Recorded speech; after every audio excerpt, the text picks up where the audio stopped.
A warm welcome. It is powered for .tv Big Fight Weekly, episode 28, with myself, Stuart Palmer, and my co-host and cousin, Chris Hume. How are we, Chris? How are we doing? Good, mate. Just fucking hot today, isn't it? I was contemplating just getting in my boxes and doing it, but that would have been a sight for sore eyes. And I did the birthday suiting. Yeah, but I thought that wouldn't get as many views. That'd put people off. Looking outside as well. I was going to try and do it outside, but after the Wi-Fi issues the other week, I thought it's better to stay inside. So yes, we are back for episode 28, and what amazing how many British and how British heavy boxing and MMA has been this past week, Chris. Yeah, we had a quite full of British fighters, haven't we, on either sports end. All did really well as well. So I'm really happy to see, the Brits, they go to America or obviously still in the UK for the boxing, but, they all fly the flag really well. And, it's good to see us, we don't have to just be on a London card for just British fighters. They can go over to Vegas and, and put on a good show. Absolutely. I think we're best off opening the UFC fight night. Chris, Darren Till losing to Derek Brunson, absolutely destroyed on the ground. Did have a moment where I thought he'd rock Brunson, but it was almost as if he'd tired out from what I could see. And Brunson was very good, Chris. That's now 5 victories in a row for Derek. He's called out Izzy. He's called out Adesanya. You found that a bit laughable. I know we were speaking to you the other night about that. But yeah, a fantastic victory for him. Darren Till needs to evaluate his ground skills, I think, massively now, especially at that top end, in the top 10. Of the middleweight division. Your thoughts?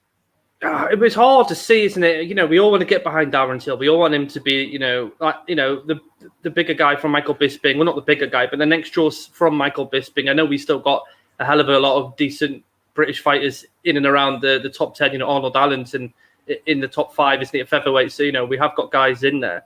You're drawn to Darren Till because of his personality, and he can sell a fight. And he has put some good shows on, and he has done really well in the past.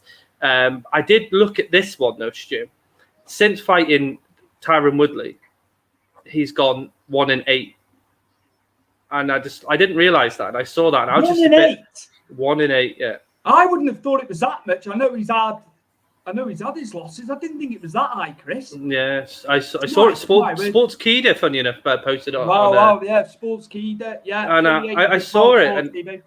I was a bbit like, wow, I didn't realise. I was, if we go in regards to the fight, it didn't look fantastic, did he, physically? I saw a picture of him when he was at 170, and last weekend's card. 170, he looked ripped. Looked, really good physical shape. In this, I don't know.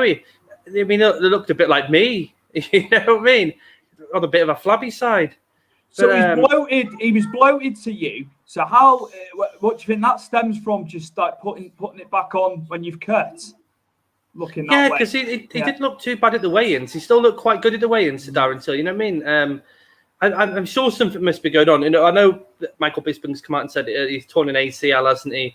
But we also know that Derek Brunson had major injuries going into this fight. So you can't really use that as an excuse because, Derek Brunson, I think it had a broken wrist or something during the fight as well. And he had an ACL torn as well in his leg. But, that didn't stop Derek Brunson, put on a wrestling clinic against Darren Till. As you say, Darren Till had moments, but Darren Till didn't change things up. He threw a leg kick, didn't he, here and there, more so calf kicks. And he used that left hand, didn't he? And tried to bait Derek Brunson in, but Derek Brunson wasn't having any of it, was he? He wasn't going to go and step in the firing line with Darren Till because he wasn't going to win the striking game. He used the wrestling, and it just surprised and shocked me, how below par Darren Till's ground game is from a guy who trained in Brazil for so long. And I know that it's not just jiu-jitsu in Brazil; it's a lot of Muay Thai as well. And he was solely focused on that in Brazil when he was there. You just thought he would have picked up something. It was. We looked very desperate when Derek Brunson took him down, especially in the second round, and he clogged the eye up, didn't he? His eyes swelled up quite bad, and he just didn't look like he had anything for Derek Brunson in that whole entire fight, which was, I say, it's not depressing, but it's hard to see, or sad to see. A guy that we all think, could be the next big thing. Could he beat Izzy? I'm not sure after watching that. He's going to have to step back and really, as you say, reevaluate his his skill set, because he needs to be showing more than just that left hand or the elbow with the guys coming close. He needs to be showing something else, because it looked like that. Derek Brunson figured Darren Till out quite quickly in that fight. Whether or not Darren Till didn't look like he was physically there or physically looked great at all, but it's sad to see. But many fighters, as we spoke before off camera, have gone and lost a lot of fights and come back. I saw he posted pictures of Michael Bisping and Charles Oliveira, who both have reached out to Darren Till since his loss, and offered to help him in some way, mentally as well, because it's a mental game. It's not just the fighting game; it's mental. People say, well, these guys like Bisping and Charles Oliveira had a lot of fights, and they come back and they did win the title. But as I said to you off camera, these two guys had something that separated them from their opponent. Charles Oliveira, you know me, I love my jiu-jitsu, and he was a jiu-jitsu master, and he submitted so many fighters. He had that to fall back on. Michael Bisping had his cardio, his striking output. You know what I mean? Those things can put fear into fighters. Darren Till doesn't have something like that, but I think puts fear into fighters. And it's difficult to see where he goes. He's going to have to go back and, back into the queue now. And that's going to be like a long road ahead, to get towards Izzy again. You mentioned Derek Brunson. Yes, Derek Brunson. What was his quote after the fight? Keep my name out your mouth to Izzy. I don't recall Izzy actually calling Derek Brunson out. He dispatched Derek Brunson when they fought a few years fairly easily. And I think the same situation would happen again. He's doing well, as you say, five fights winning streak. Yeah. And he hasn't beaten any slums. He's beaten Kevin Holland, Shabazian, who was undefeated at the time and highly touted. Coming with a lot of and Darren Till. Yeah, he's beaten three big names. I know he's a wrestler. The talk he was generating from his legs, taking Darren down. I know, he's done amateur and all that. He's a big guy. NCAA. I just worry now for Darren Till. He's going to have to take some time away. But on the flip side of that, Chris, he's only 28. I think a lot of people think he's older than he is. It's not as if he was in like his mid-30s and it's like, it's now or never. Mm-hmm. But maybe he does take some time away, Chris. A sustained period away, heals her, and as we were saying, not to say and discredit Team Cabon, but can he go to some other fight camps? You're saying there's plenty of places across Europe. He wouldn't necessarily have to go to America to get the wrestling, the takedown defense style of stuff. So what do you think with that, as it regards Team Cabon, if he was to go off for a little bit to some other camps across continental Europe? Well, it doesn't hurt to dip your toe in a different pond, does it? He doesn't have to necessarily leave Team Cabon to, forever. He could go, as you say, go and train with Shemaev, who's again offered him to wrestle, teach him his wrestling defense, And in the fights we've seen Shemaev in already, he looks very good on the ground. I say Khabib's around. Well, if he's not playing his football for that Russian football team, but he's in. These guys are in Kazakhstan or Sweden, and you don't have to go to America these days to go and get your wrestling sort of training in, because all guys out there in Europe. Maybe just go and dip your toe in and go do something like that. But it doesn't mean you leave Team Cabon. Bring that knowledge back once he's obtained it from whatever camp he wants to go to. It is a long way road back, and as you say, he's only 28, so there's still a lot to go. I think, and I don't know if I did say this here or it was in my head, but I think maybe him and Kevin Holland next. It's a good shout, and I'm not just agreeing. It did run through my mind because they both like to strike. That's what I was thinking. That would make sense, especially where they are in terms of the division. You make a valid point. I did run through my mind that just because of a similar style of fight. Should I say? Yeah, and they both can smack talk. They both can sell a fight, and I think that would work. And now if we go to Derek Brunson, I don't think he's going to get the next title shot. And they all alluded to this during the fight, didn't they? That was Darren Till's to lose, wasn't it? Derek Brunson wasn't necessarily going to get it because obviously Izzy's been there and done it. What makes more mathematically sort of clear in my head is, do we go Brunson in a Cannonier next? And to see if Brunson can move that boulder. Because if he can beat Cannonier, then I'd say, go all for it. He should be after Izzy and Whittaker next. I just don't see UFC putting on Brunson versus Izzy too, because to me it doesn't sell. And if Izzy's having to go up to lightweight for fights, for better fights, then Derek Brunson's not going to be one of them. But if he beats Cannonier, I think he's got a bigger shout after that, because Cannonier's, Cannonier's second in the rankings below. No, sorry, he's below Whittaker, isn't he? So that makes a lot of sense if they go it that way. Absolutely. Have we got the Bisping video, by the way? We have. This is Bisping's take on what Darren Till should do next. We're just going to move back to Darren Till being our UK fighter, and some good stuff from Bisping here. He wants to help Darren, and we're by no means knocking Darren Till. I love not Darren at all. Till. It's just he's had a bit of a tough road in more recent times, and we want him to get back in that win column, don't we, Chris? Yeah, no, it's definitely. I'm not knocking him, because I had to turn the fight off when he lost on the weekend, because I was pissed off and it frustrated me. It's upsetting. There's a lot of talent in Darren Till, but I'll put this vid on and give Michael Bisping some more airtime. Commiserations to Darren. It was a tough night at the office, and I'm sure he's very upset. He exited the cage very quickly. It's a clear sign that you're annoyed. There's probably a lot going on behind the scenes that we don't know. And of course, that again, it's another loss on his record, and it's further halting, his progression to becoming champion of the world. But what I will say this in terms of encouragement, he's only 28 years old. I had many, many ups and downs throughout my career, and maybe some tweaks. Maybe, I'm not suggesting he leaves Team Carbon, but maybe go somewhere where they have a heavier influence on wrestling, certainly on jiu-jitsu as well, with absolute respect. The ground game, could have been a little better there tonight. No shame in the takedowns. Derek Brunson's a strong wrestler, and he's built his entire career on that. But I thought when he hit the ground, I thought he could have done some things a little better.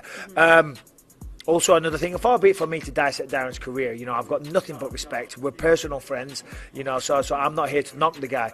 But he's only 28 years old. He needs to make some changes. I think perhaps and move back down to welterweight. When you look at Derek Brunson compared to him, Derek Brunson's a much bigger guy. I'm not talking height-wise. Height-wise, very similar, but when you look at the frame, and with that muscle comes a lot of strength. And certainly when you're fighting guys like Derek Brunson, where the whole MO is to take you down, of course technique comes into play, but a lot of what comes into play is strength. Once you get to these clinch positions, I'm not going to grab you, Caroline, don't worry.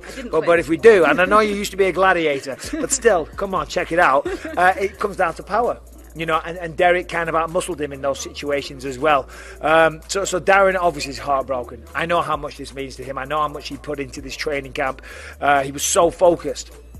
But it's not over. Yeah. It's not over. Yes, it's a bump in the road. It halts the dreams for now. The title aspirations, forget about those for a little bit. He's got to do some work. Unfortunately, he was just away for 14 months or something like that, at least a year. So he's come back. He tried to have a comeback, but didn't go to plan. Unfortunately, you're fighting the best people in the world. Derek Brunson is no joke. That's 5 in a row for him. And yeah, Darren, keep your chin up, mate. Listen, you got it. You got all the skills. You really do. You have all the potential to become a champion one day. Youth is on your side, but you got to stay the course. You got to stay focused. Do not give up on yourself. So there, absolutely spot on. There we have it. I just thought it was perfect to use that clip, Chris. And what you take away from Bisping's comments, kind of what we were saying, really. Yeah, I think everything he said there is pretty much what we've said as well. It just makes sense. Go and dip your toe in a pond somewhere else. And, like I say, you don't have to leave Team Carbon. You can go and find something else, get that wrestling down to a T, or even go back to welterweight, as he said. I can show you that picture I found. I'll send it to you later. But there's a huge difference between what he looked like at 170. I know it was draining and it was killing him, to cut that weight. But he looked really good. That's my only qualm with 170, Chris. But, you're facing people even more power at 185. But he was losing fights at 170, wasn't he? I know what you're saying about the cut, and it would probably make sense. But is he going to drop that down? Do you think that would happen now? Is he going to have to get himself back on track, maybe? Because I don't know. Massive guys. I don't know, because, as we spoke about this last week, if when we had that what ifs if he was going to lose when Ron was with us.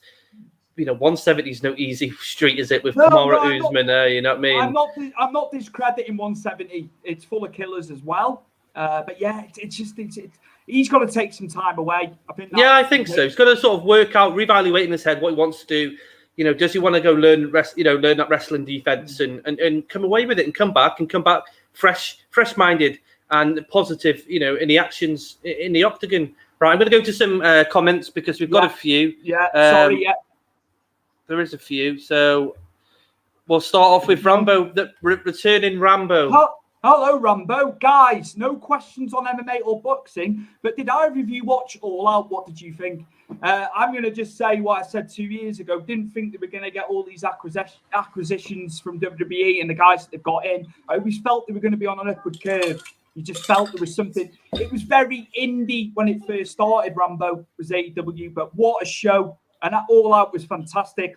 The cage match, specifically for me, that was the match of the night. That was fantastic. But yeah, just a bit of pro wrestling talk there. We don't want to. Rachel Cornell, hey Rambo, it was a good show full of twists and turns. Yes, it was. Fantastic evening for Tony Khan and the team. Unbelievable. Big Fight Weekly, Justin Clapper, friend of the show. How are you, Justin? All the way from America there. Good friend to us. Lewis Young up in Scotland. How's it going, Lewis? Mate? You're with us every week. Fantastic. And obviously our big man and our main antagonist of the Paul brothers is here too. Brett Thomas, the show wouldn't be anything without you, I tell you. Paul has been trying to get McGregor to fight him, but so far the Irish Star has turned him down. McGregor is scared, unlike Floyd. If you can't take out a so-called YouTuber, make him look bad. Chris still says the striking of McGregor would cause absolute carnage with the Pauls, but I know with Brett, he'd be feeling totally different to what you've said. Do you know what worries me though when we talk about this? And Brett, I know you're here, so listen up.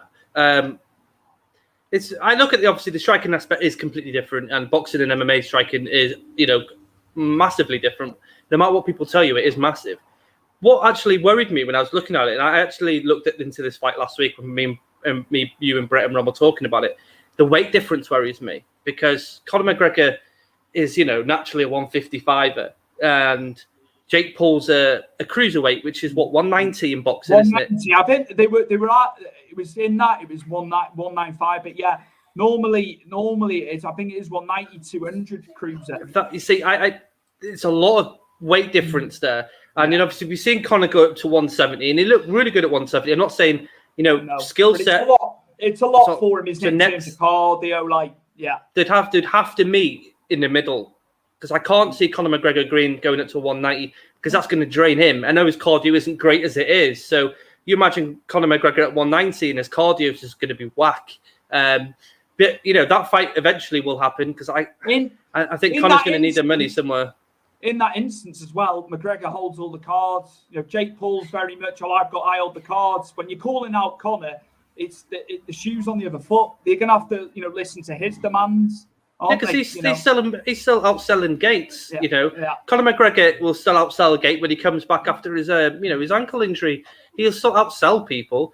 It's just a matter of where Conor is in his career for that fight to happen. Jake Paul should go and fight maybe a Tommy Fury just to check off that boxing fighter list. It's got to be made that fight. Make that fight.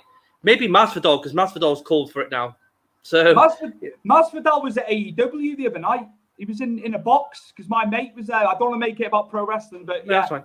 He's been with AEW a few times now, so I wonder what will be happening there in the future. But yeah, you're going to pull something up now, aren't you, for us? Yeah, I am.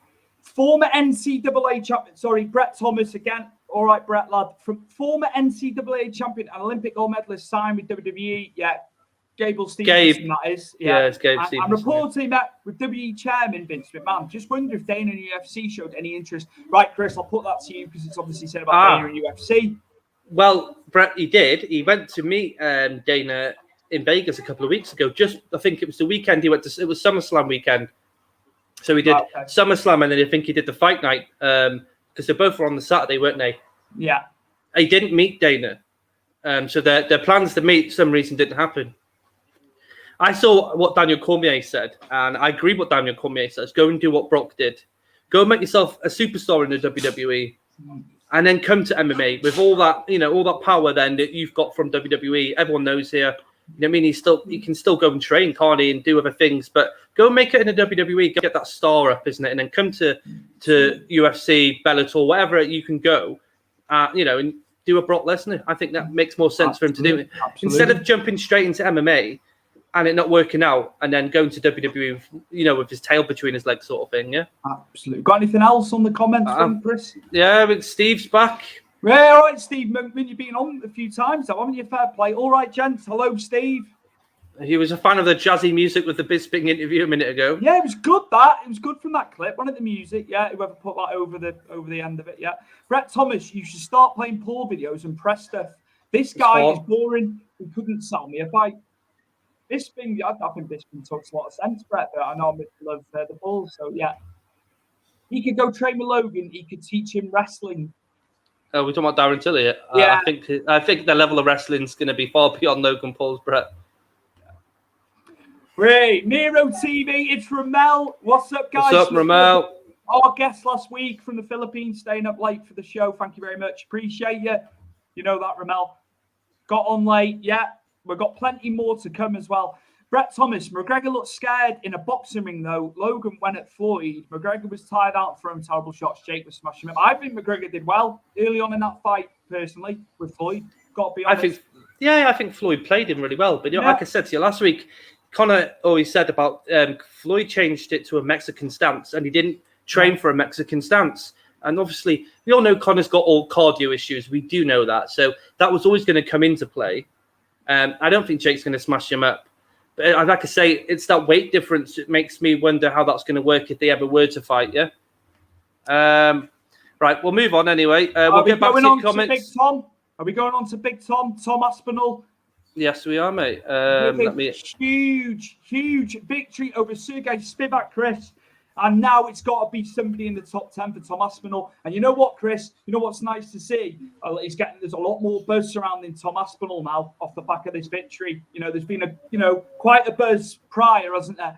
But what fantastic run he's on now. But surely I'm going to ask you, top 10 now for him, isn't it? After a great victory, fantastic TKO. Great finish. And hats off for Spivak to take the fight on short notice as well. Yes. Because that was a big jump for him to do so, because he was undefeated in the UFC, not as a career, but in the UFC, and he was on a good run. I think he took this fight in a week's notice. So he put a lot on the line as well to fight Tom Aspinall. But Tom Aspinall he's growing and growing, the levels above Spivak. He's just fast for heavyweight. You know what I mean? And he looks like Frank Mir, doesn't he? I don't know what you think, but I did look a bit like Frank Mir. I never thought of this, but now you say it, yeah, he does. He does look like Frank Mir, like younger Frank Mir. Yeah, well, not probably a jiu-jitsu sense, but yeah, he's fast for a heavyweight. He's going to cause a lot of problems for the slow end people that just want to go there and bang, and like a Derek Brunson. I did see someone post that one out that they want to see Derek Brunson versus Tom Aspinall next. Not sure Tom Aspinall is going to take that one just yet. I think, he's alluded to he wants to take a ladder up a time, doesn't he? He wants to slowly build, get his minutes in the octagon before he gets to the big guns. But top 10, I can't see him not getting a top 10 opponent now. He's got to now. It's just incredible. And you can see it's rising. He's getting more and more notable now. I've seen loads of stuff people are starting to see. We've seen it in the last how many fights for him. It's slowly, he's ticking along, and it's got to be a top 10er for him now. Has to be. Yeah. I don't think he can avoid it. I think he would avoid it if he could and just get more minutes in octagon. But who would you like him to face? In an ideal world, if you were booking, I'm going to say you're the booker, you're the matchmaker. It would be a good one at heavyweight and a good test. Trying to think that like something that would be feasible for him. I don't want to throw him in there with any of the big guys because I don't want to derail him straight away because, like I said, he wants his minutes. He wants to learn. Maybe a Volkov, the winner of the Volkov fight. I know Volkov's fighting in the next couple of weeks or a month or so. Volkov's a good test because he's not going to take him down and he's going to, stand up and trade with him. But, Volkov, you saw against Garn, is very technical and he's a very rangy fighter. I know Tom Aspinall's not a small guy, but Volkov's quite rangy, and he works his shots out, That would be a good test for him. I think something like that because I think Volkov is between 7th and 8th in the rankings in the UFC. Don't quote me on it, but I think he's in around there. I think that would be a good tester and a good taste for him if he can get past that hurdle, then we can see the Derek Brunsons, then we can see the Rosenstrikes sort of fights, you know. Absolutely. Those fights can come up for him. But like I said, let's not rush him. Let's enjoy what he's doing he's putting in front of our eyes when he's in the octagon. Because, you know, you throw these guys to the line straight away, they don't always come back the same people. They lose that positive sort of output, don't they? And I don't want that to happen with him. Let's just like give him the fights that make sense and aren't easy fights, but fights that, you know, can push him. Like let's not throw him to the lions.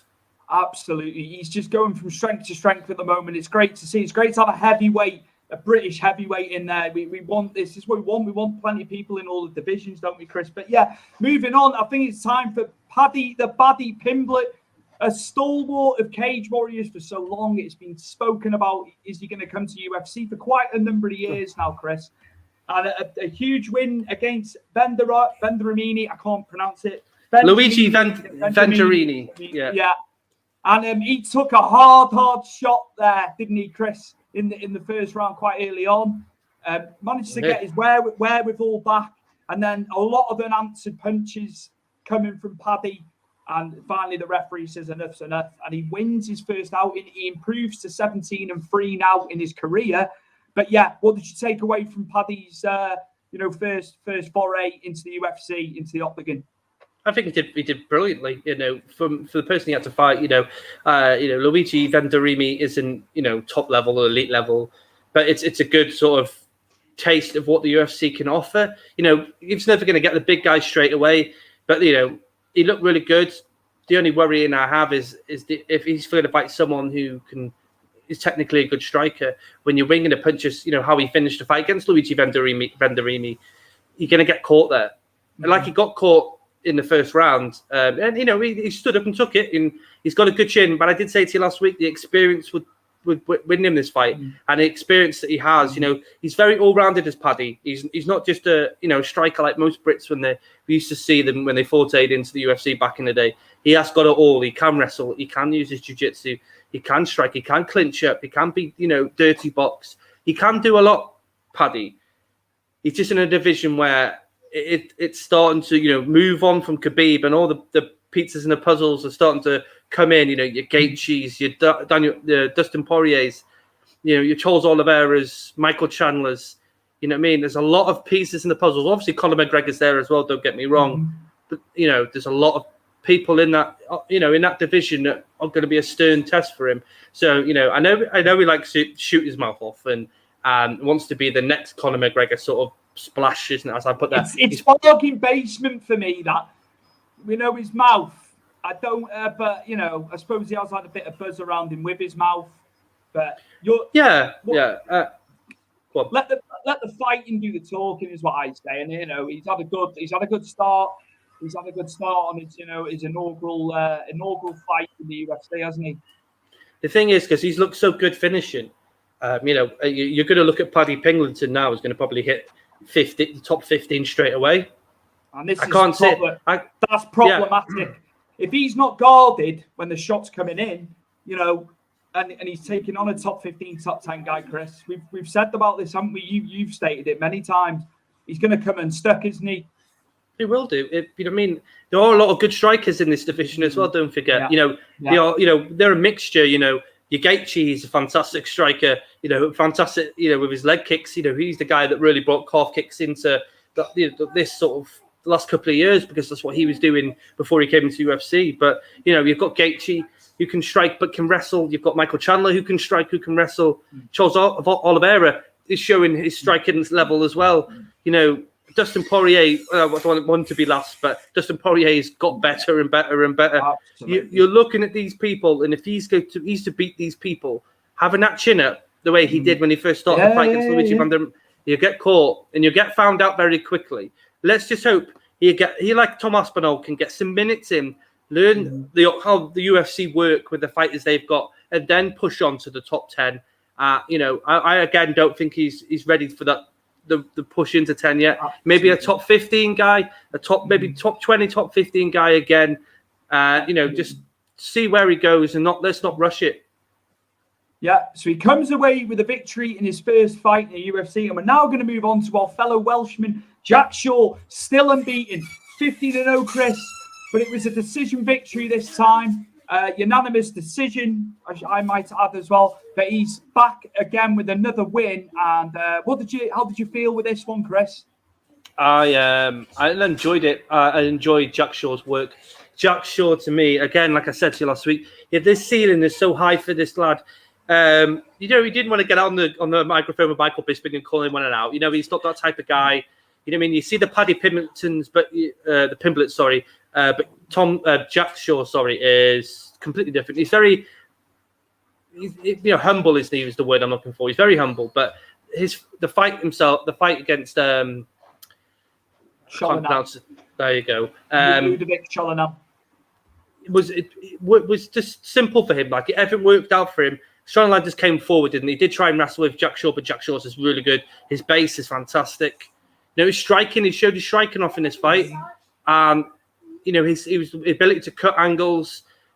For the front jab, the straight jab. Sorry, I can't get the words out of my mouth today. The straight jab and cut the angle again. He did go for a takedown as well. I think he got a couple. He didn't get as many in this fight, but you saw the power in Jack Shaw when he can get in between those legs and and really take the guy down with double legs, single legs.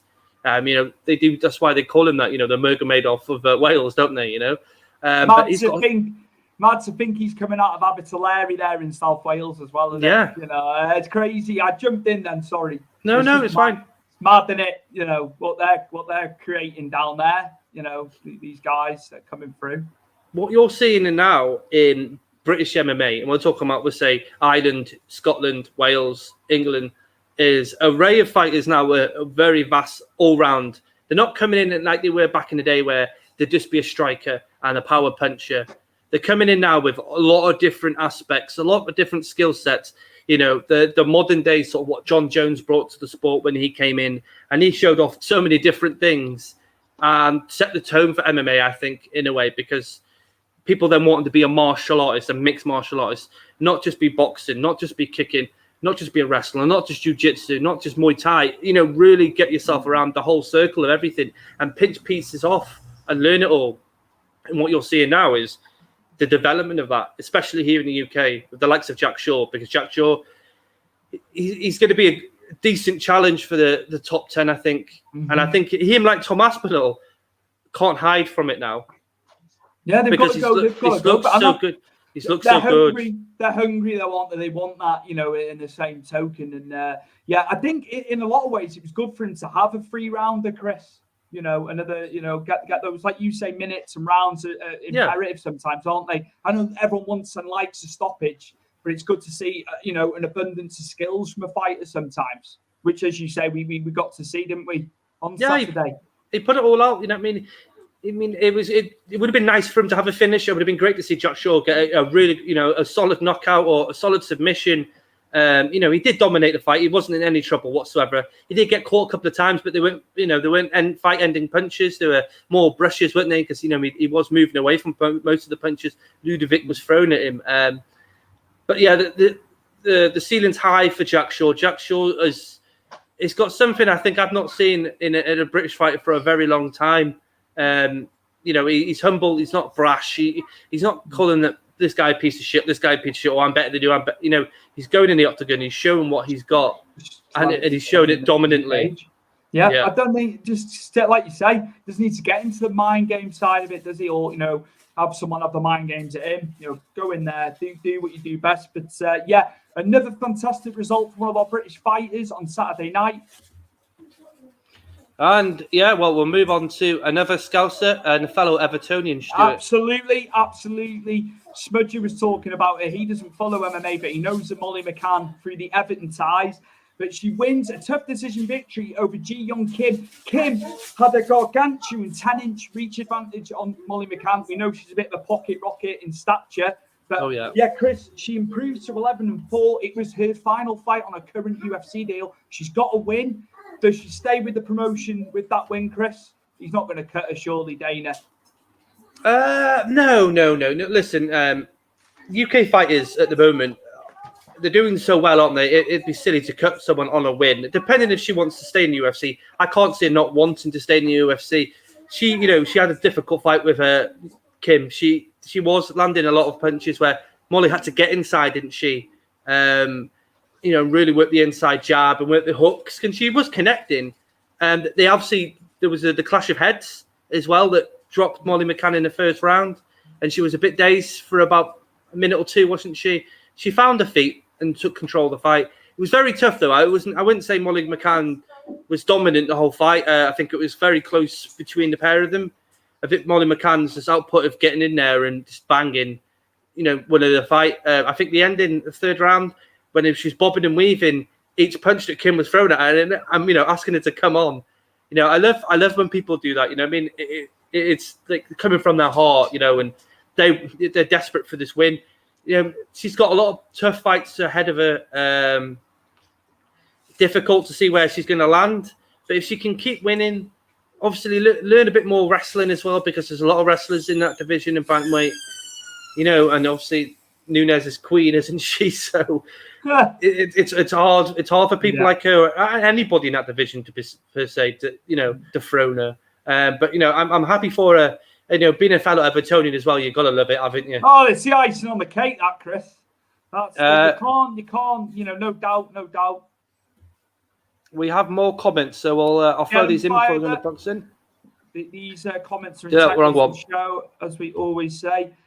Here he is, Ramel, Miro TV, agreed on DC about going to WWE, making you value. Stevenson is still young. Chris, reiterating how you feel, get your experience in WWE, get that, star around you. I think so. Do what Brock Lesnar did. And then go back in and, use your amateur, your wrestling, collegiate wrestling. I think DC would have done that if he could have gone to WWE and then come to UFC afterwards. But he started MMA late as well, didn't he, DC? Absolutely. Brett Thomas, is Jason Statham a legit fighter? Like, would he hold his own in MMA? Chris, he's getting on Jason Statham. I've got to be honest with you. He's got to be 50 now. I can't.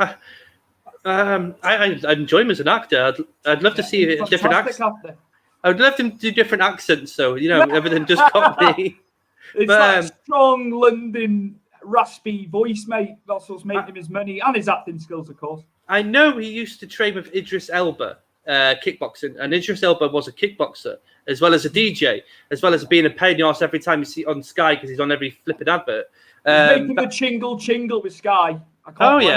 I don't think Jason Statham's MMA standard, but I know he trains kickboxing. Paddy is good. Sorry, Ramel just needs to improve his defense. Overall, really good. I like him, and he really looks like a young Owen Hart. He does look like Owen Hart. I agree. He looks like Richie Sorrentino. A good times guaranteed as well. I need to send a photo to Richie. Richie's got short hair though. I thought the bald cut was done back in the 90s, personally. I know. At least he sticks with it. You know what I mean? He doesn't care, does he, what people think of his looks? If UFC was around in the day, Lou Fez and Stu Hart, they would have been good. Yeah, they were fantastic. Like their pedigree, grappling, amateur style. Yeah, I totally agree. As much as they were in pro wrestling, they would have stood out. Definitely, I agree with you, Brett. I'm in full agreement. I think they would have done really well. Miro TV, again, nice take on AEW, Stu. I'm not a big AEW fan. Good matches. The cage match was good. What got me was the Suzuki surprise. Amazing having Suzuki. I'm loving the New Japan guys coming in. I just don't agree on the Cole and D-Bry debut. They should have debuted Cole Wednesday. But then obviously because he went with the Elite, it just was cool that Daniel Bryan kind of like made the save, wasn't it? So Christian Cage and Jurassic Express. But yeah, that's pro wrestling, and we'll come away from that, I think. Brett Thomas, Chris Hemsworth wants Logan Paul. Paul called him out. He tweeted, "I'll fight him after Mayweather." Hemsworth, 37, never responded to the challenge, but the offer could still be open. Chris, have you heard about actor Chris Hemsworth challenging Logan Paul? I know he's ripped as fuck. Like, he looks a big guy, isn't he, Chris Hemsworth? Jake Paul would beat the shit out of him. I'm not being funny. That'd just be a walk in the park for Jake Paul. Jake Paul doesn't need to fight these sort of people. If he wants to make a mainstay in boxing and fight boxers or MMA guys, stick to that. Fighting celebrities like Chris Hemsworth, there's no point because Chris Hemsworth's got a good physique. You know, he's a good actor, don't get me wrong, but he's not a fighter.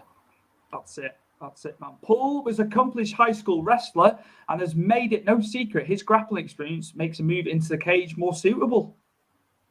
Chris? Bellator have offered, this is Logan Paul now, Brett. Bellator have offered the doors. Just to reiterate which Paul it is, Dana White always maintained he would never do business with either Paul brother, but for the first time, White appeared to at least be considering whether or not to give Logan a shot in the octagon. Well, they've acquitted themselves quite well, haven't they? And he's going to... I'm not sure I've heard that. Are you debating that one, Chris, with Dana? As it pertains to Dana?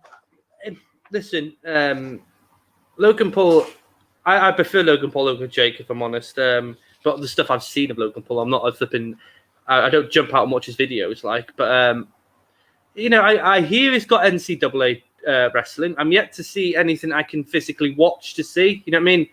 But, why would you lie about it? I can't see Dana White entertaining any of the Paul brothers. Not in a million years. I just can't see it. Okay. On Wiki, it says Jason Statham has experienced a meteoric ascent to fame. He was an Olympic diver. Yeah, I remember seeing stuff about that. Before becoming an actor, among other things, Statham competed in the 1988 Olympic Games in Seoul. Did he? I didn't know that. Don't ever use Wikipedia as a legitimate source. I got told that in university. If you reference from Wikipedia, so anybody can adjust a Wikipedia page. Me and Chris could go on there and make loads of stuff up about Statham, which isn't true. That's a good idea. I still think you can edit stuff on there.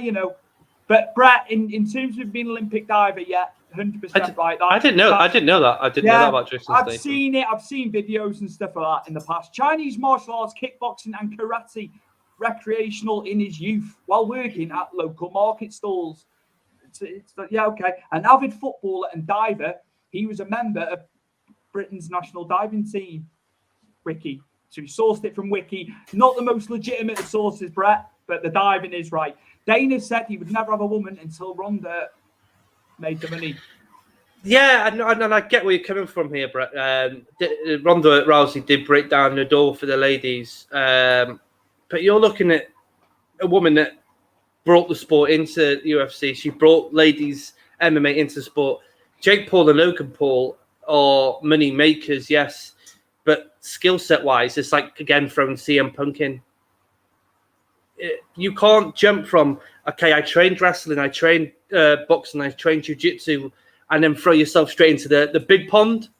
If you want to see Logan Paul and Jake Paul have an MMA fight, go fight on the regionals and learn that way, because there are bigger guys in UFC who would want to beat the shit out of the pair of them just because they don't like just because they don't like them. It's right. And they're making the money.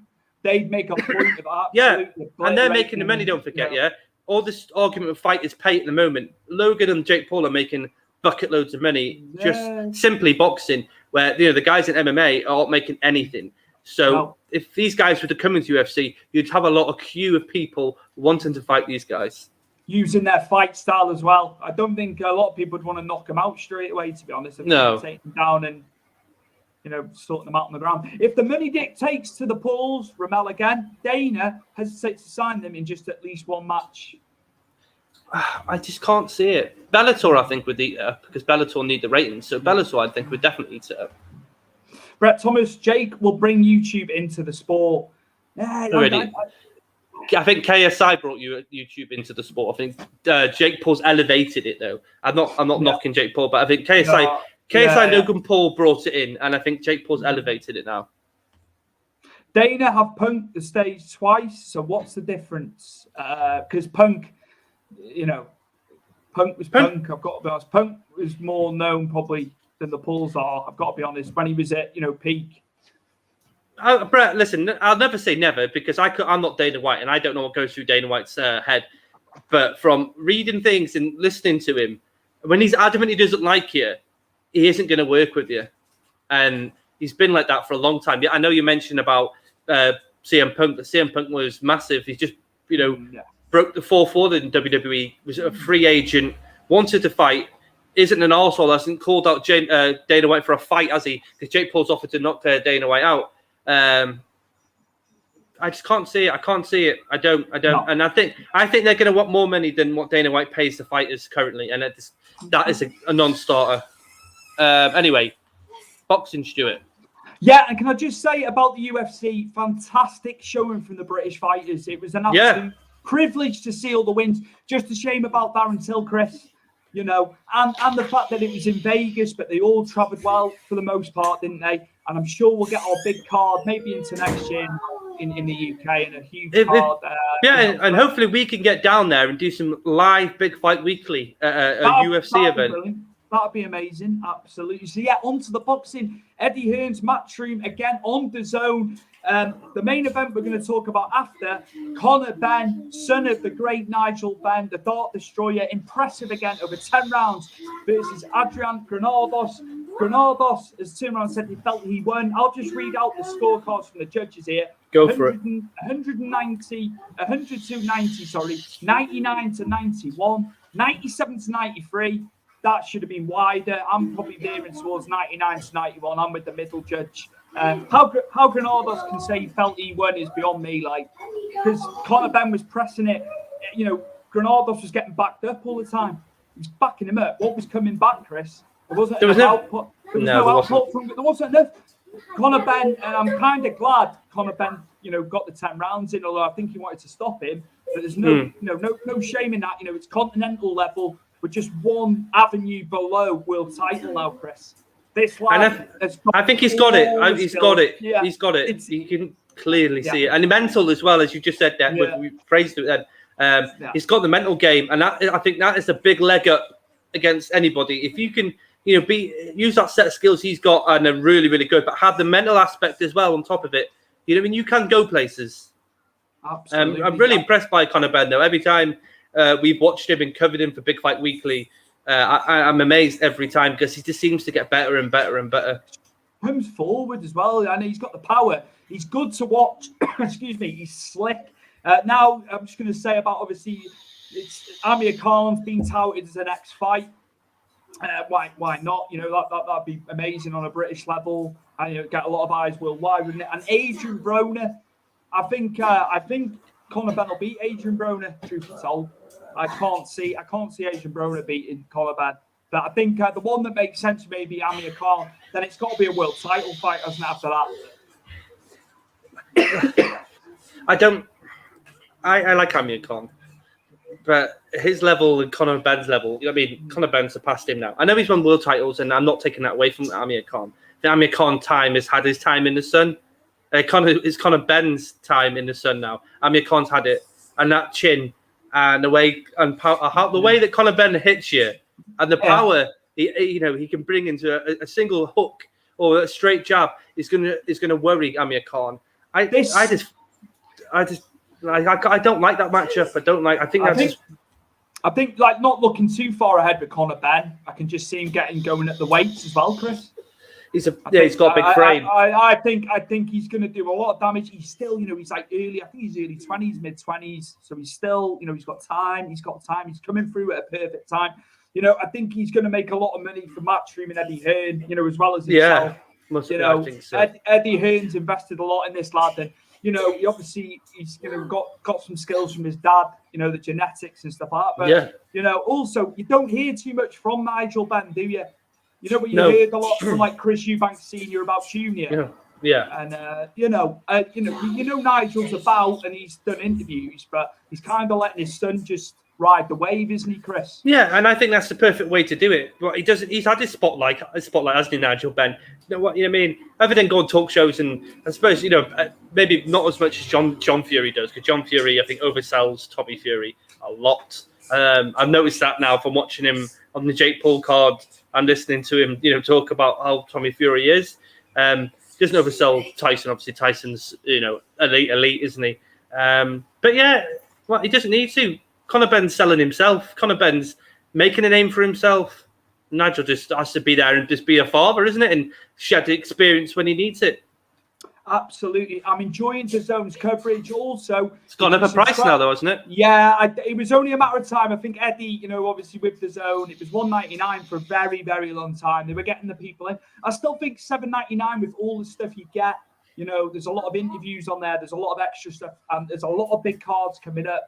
You know, it was only a matter of time, Chris. I think $7.99 is still good value. You got to look at it. On-demand streaming market. Yeah, but you pay for Netflix or Amazon Prime or Disney Plus stuff, don't you? So, you know, I mean, if you're dead into boxing and that's your thing, $7.99's a walk in the park, isn't it? It could have been like, you know, upwards of £10 a month for us in the UK. Do you know what I mean? And let's put it this way, Stuart. In a minimum wage for people, $7.99 is not even an hour. You know what I mean? You get paid more than an hour. Yeah. So you can do it, pay for it. Are we going to move on to Josh Warrington and Lara? Yes, we are, mate. After an accidental headbutt leads to a draw, clash of heads. Warrington was shocked in the first fight. I'm trying to get my bearings here again.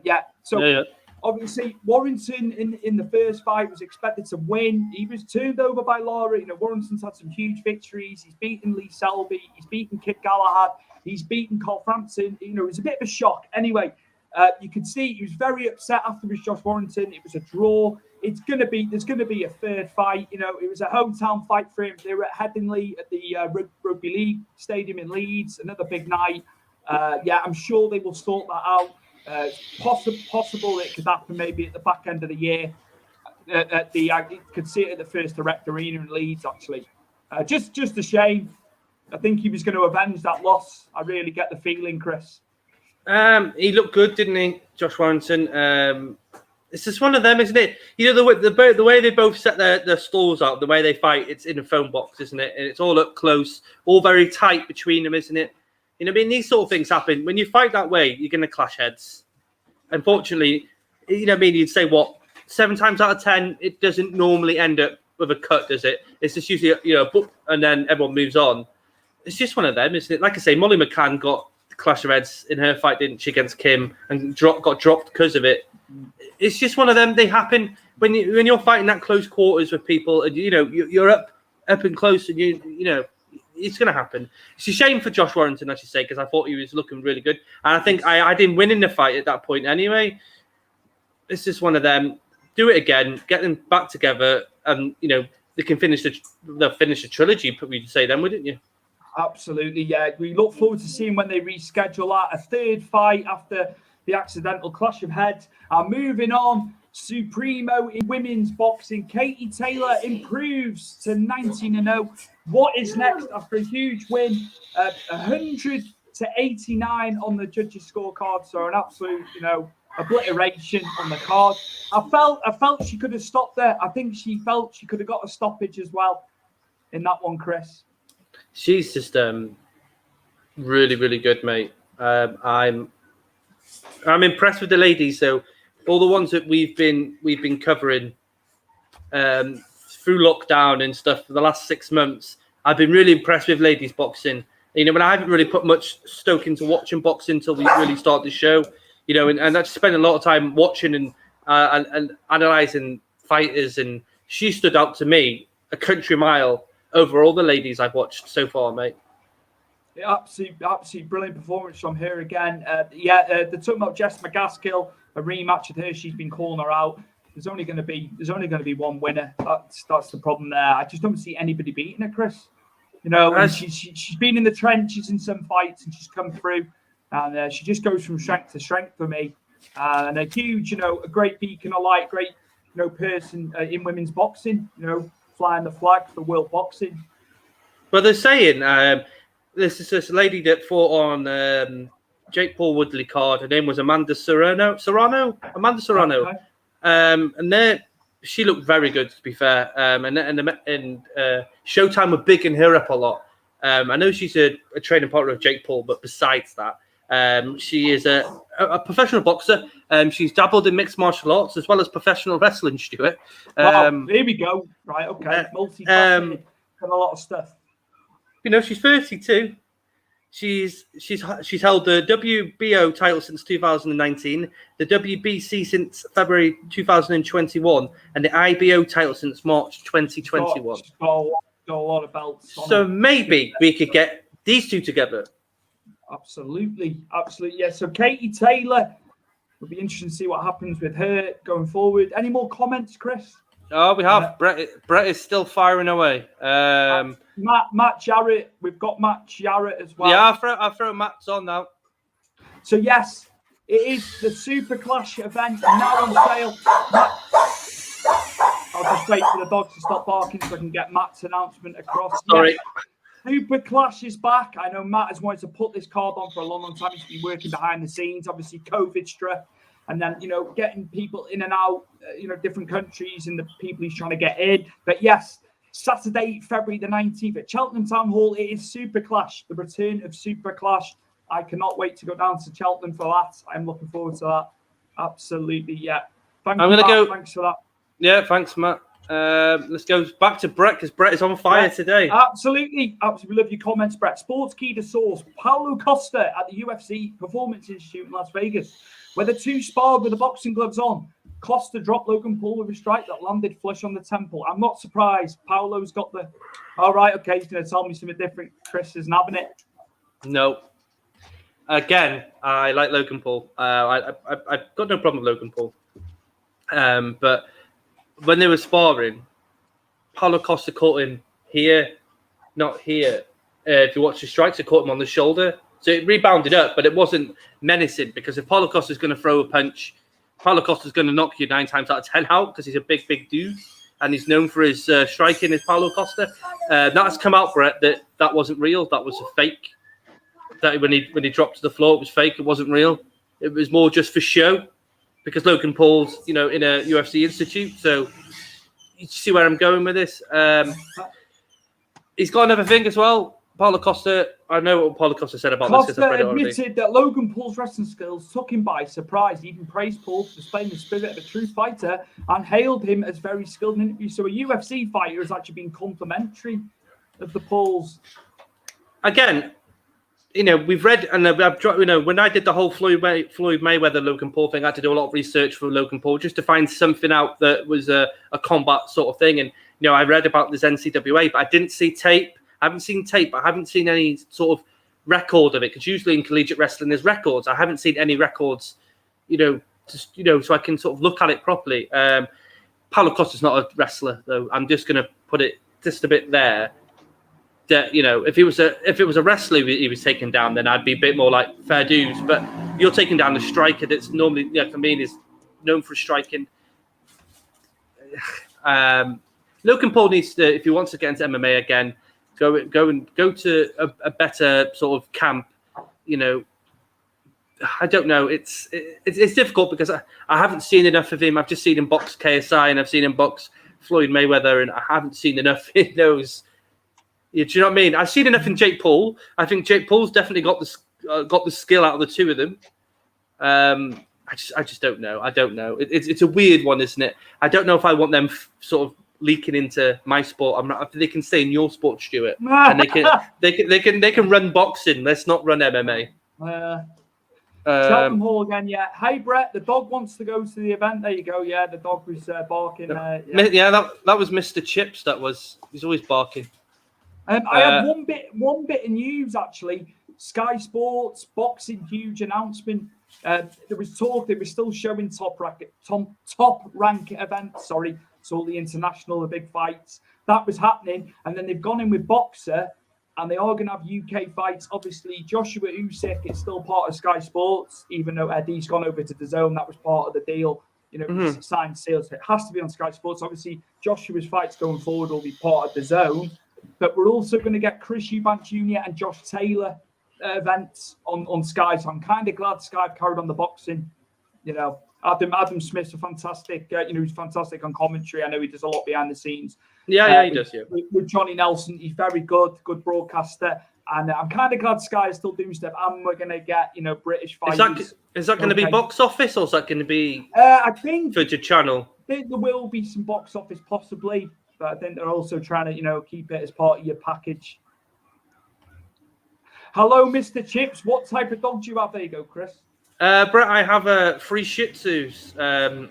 Mr. Chips, who you heard barking, and then I've got his girlfriend, Daisy, and then I've got their son, who they had a year ago in 2 weeks' time, Cooper. He was sitting over here next to me, but if I move the camera, it'll go off. But he's over here. Actually, hold on a minute.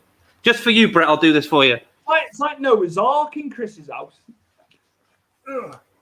There you go. There you go. Say hello, mate.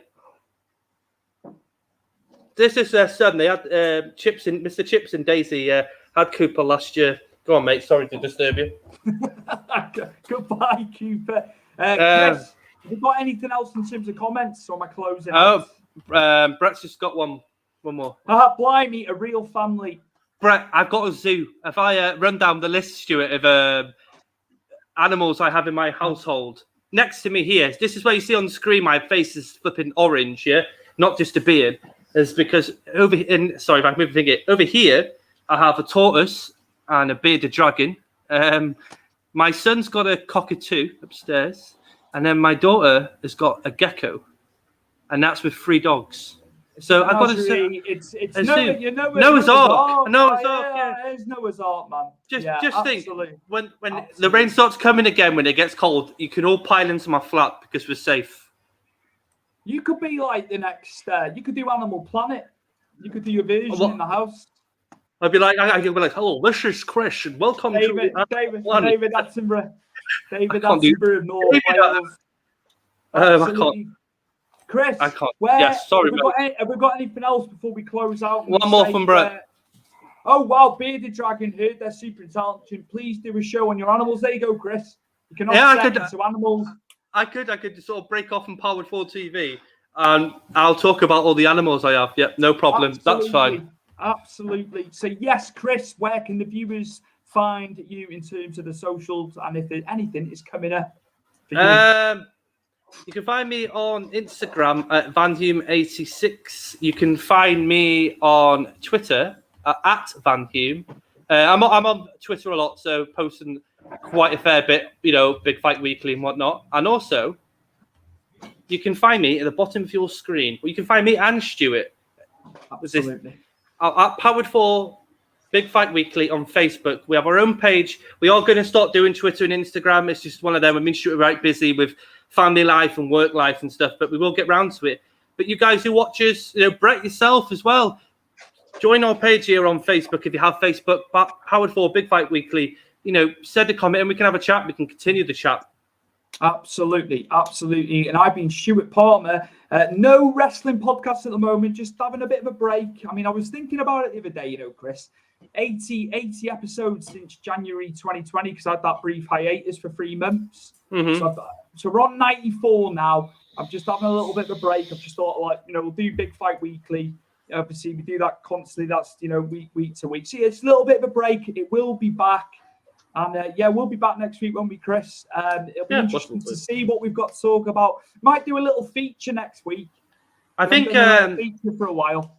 Yeah, I think we've only got a UFC card on the 18th, I think, which is next Saturday. Is it next Saturday? And then we've got Usyk and Joshua on the 25th. So there's a lot of stuff coming up. And on the 24th we have Volkanovski versus Brian Ortega, the return of Nick Diaz versus Robbie Lawler. Can't wait for that. It's going to be amazing.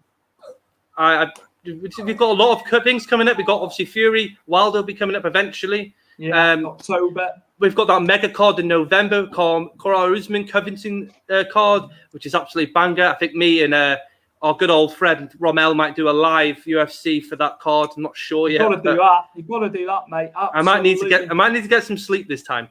Absolutely. So we have been Powered4.tv Big Fight Weekly, episode 28. Who would have thunk it since we started it in February? We'd be up to episode 28. But yeah, I've been Stuart Palmer and my co-host and cousin Chris Hume. We will see you next week. See you next week.